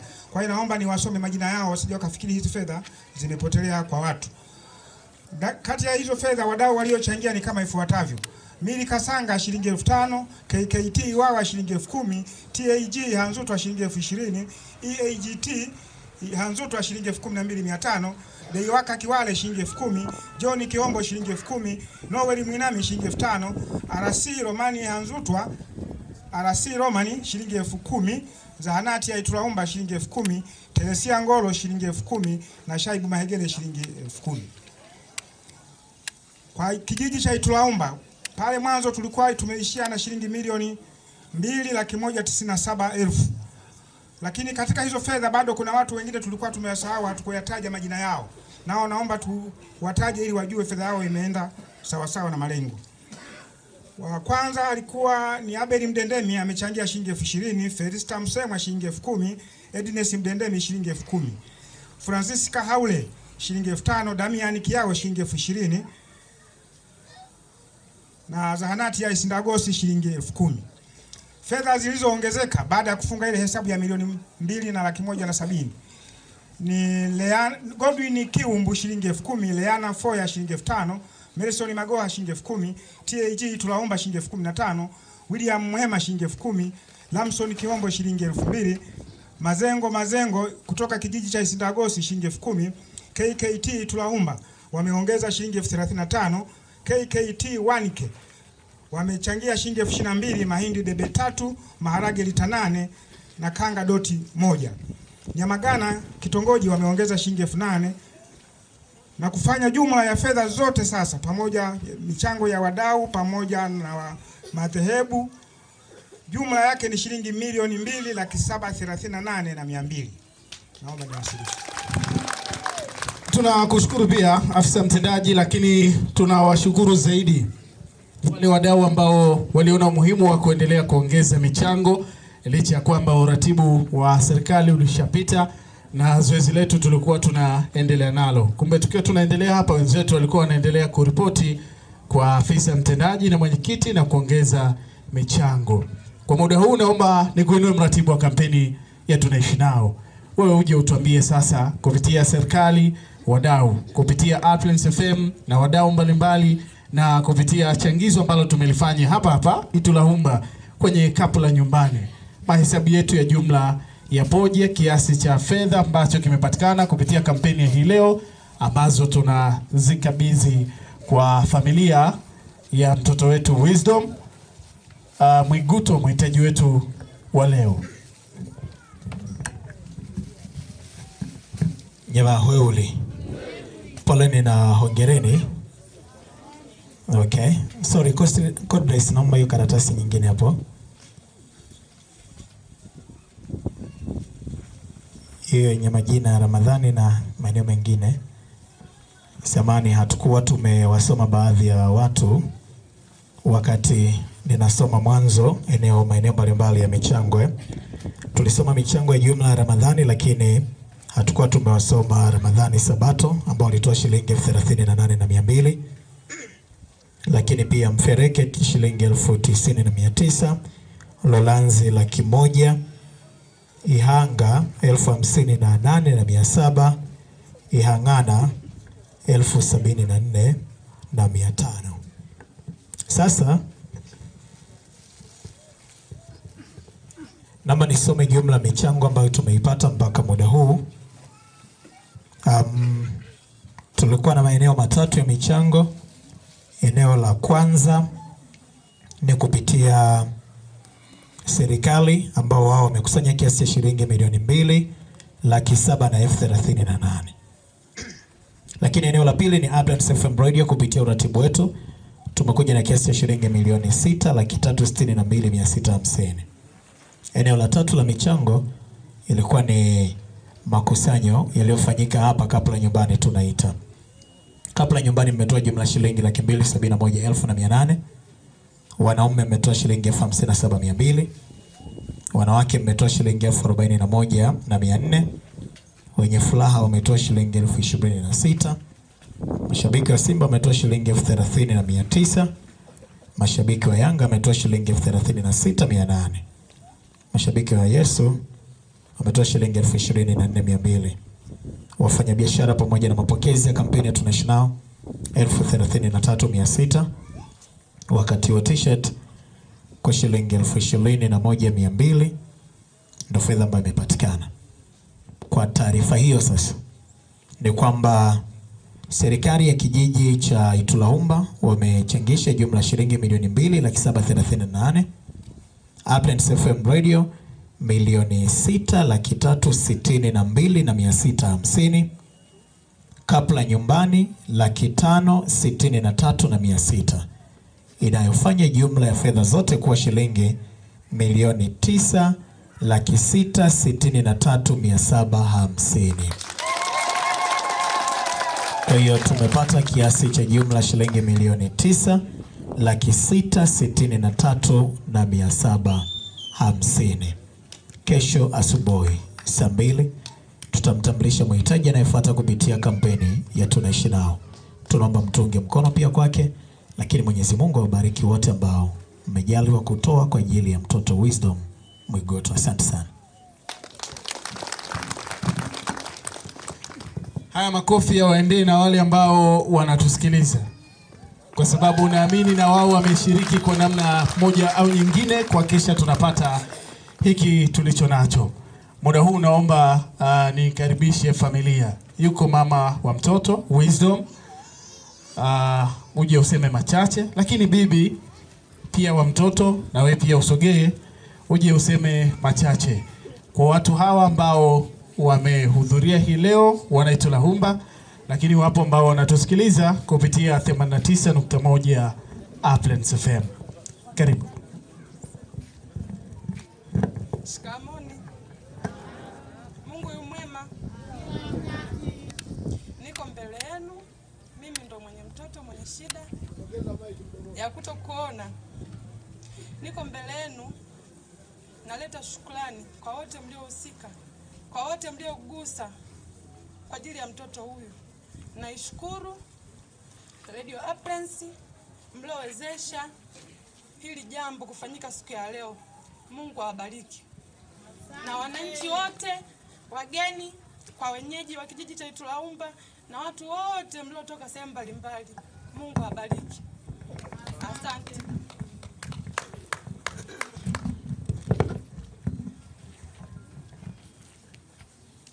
Asante.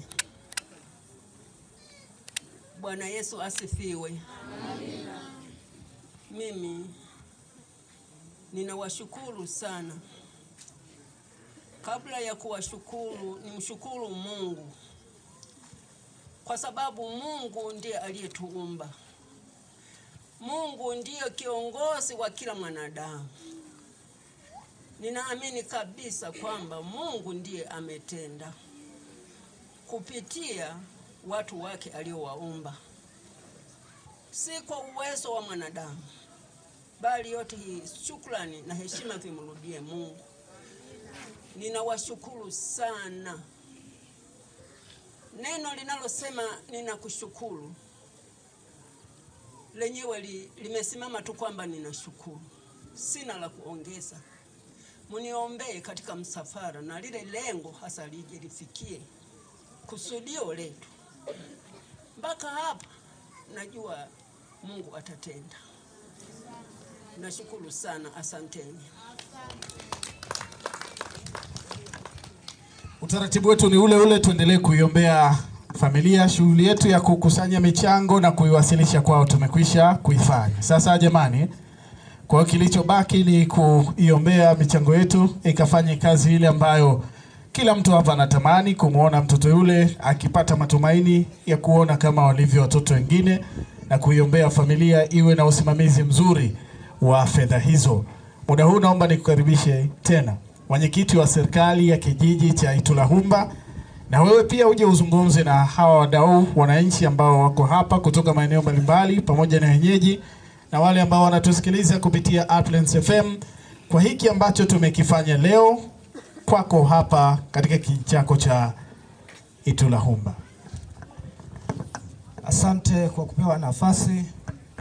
Kwanza kabisa ni washukuru wananchi wote kiujumla kutoka vijiji mbalimbali mliotuunga mkono kwenye jambo hili.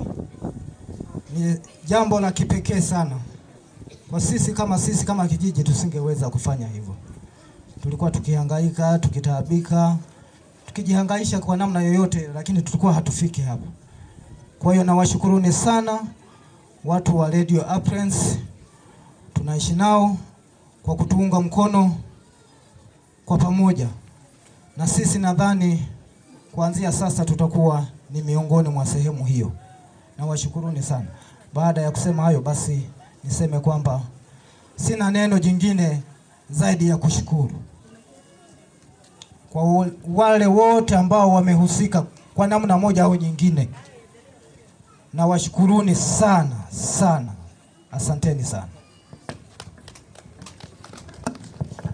Tunakushukuru mwenyekiti kwa maneno yako mazuri, lakini sisi kama Apprence pia tunawashukuru wote ambao wameshirikiana na sisi kuhakikisha kampeni hii tunaifanikisha kwa pamoja, na niendelee kuwasihi tuendelee kuisikiliza Radio Apprence, kwa sababu kesho kama alivyotangulia mratibu tutatangaza mhitaji mwingine, huyo atakuwa ni wa 8. Niombe tuendelee kushirikiana kikamilifu hivyo hivyo kama tulivyofanya kwa wahitaji wengine, lakini tuendelee kuisikiliza, kuifuatilia Apprence.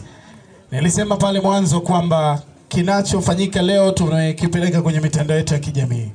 Kwa hiyo kama una simu janja hapa unaweza ukaona kile ambacho kimefanyika na ukaendelea huko kutufuatilia. Iwe ni Facebook, iwe ni kupitia ukurasa wa Instagram, iwe X ama YouTube. Yote ni mema tu kwa sababu utakuwa unaiunga mkono Apprence FM Radio. Kwa maneno haya sasa naomba nimkaribishe mtumishi wa Mungu mwenyeji wa hapa ambaye yupo karibu na mimi aje atuhitimishie kampeni hii kwa maombi. Kama yuko mbali, karibu mwinjilisti Joseph Mgalia.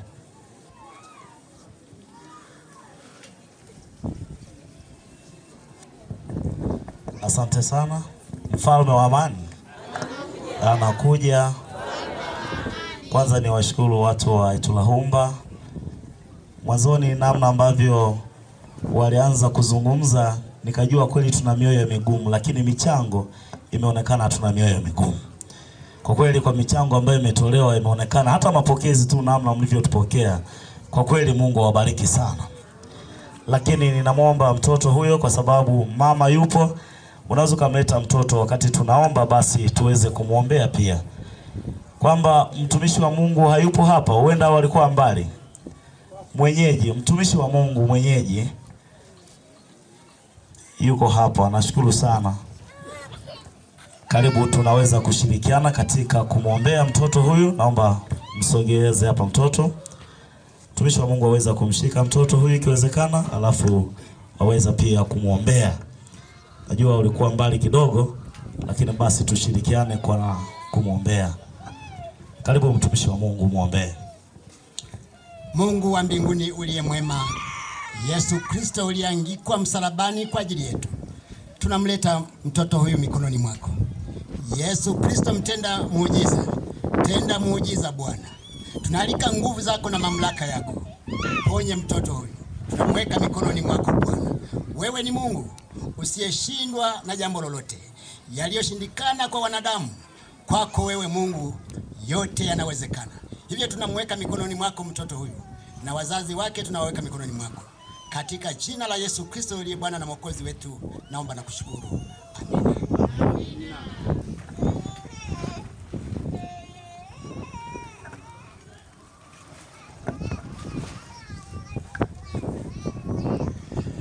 Jamani, tunawashukuru sasa kwa kuja kushirikiana na sisi kwenye kampeni hii ya Tunaishi Nao. Bwana, tunawashukuru sana wakazi wa Itulahumba na vijiji vya jirani kwa kujitokeza kwa wingi kwenye kampeni ya Tunaishi Nao.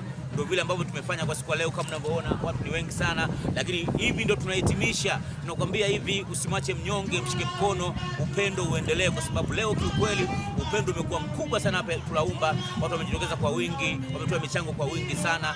Endelea kusikiliza Apprence FM, fuatia kupitia Instagram, Facebook, kila sehemu ili uone ni kiasi gani ambacho kimepatikana. Tukutane wiki ijayo, mhitaji ambaye anafuata. Chao chao yo.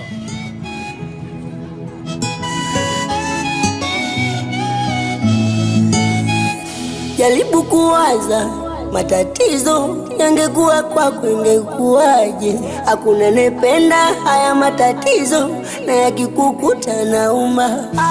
Utasema kwa wapi Mungu, yamenizidia haya machungu, kwa hizi tabu nazopitia.